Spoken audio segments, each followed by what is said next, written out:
ошол 9 жашында келди эле, апасы ушундай бир ыйлап келип таштап кеткен. Акыркы үмүтүм менен келди агай сизге. Барар жерибиз калбады, врачка деле бардык, башка тренерлерге да барып көрдүк.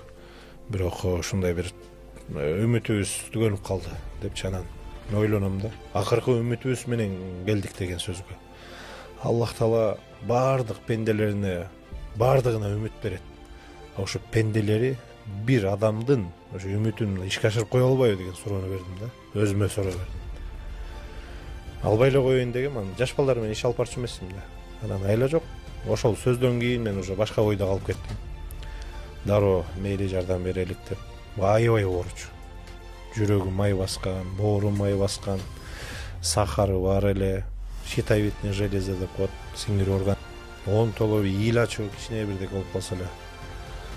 Анан бир айдай апасын жанымда карап туруңуз дедим. Мен тааныбайм организмди. Жаш бала болсо сүйлөбөсө өзү. Башында баш эле сүйлөчү эмес. Ооба, кетти, келди, болду. Ушул эле төрт эле сөз менен иш алып бардык бир айдай. Анан акырын кичине алап, балада алаксытып, ойнотуп отуруп, ачып, жан дүйнөсүн ачканга туура келди да. Болуп калганда анткени ошо май менен кошо эле сыгылып калса керек бешараныкы. Ар ким давка бере берип жанагынтип. Толстый деп берип. Кийинчерээк айтып берди анын бардыгын. Мектепте ошону обзывать эте берчү эле мени депчи. Анан бардыгын жеңдик. Бардыгын жеңгенге туура келди. 85 килограммдан 56 килограммга чейин түшүрүп барып кайра өйдө чыгып келдик го жерге.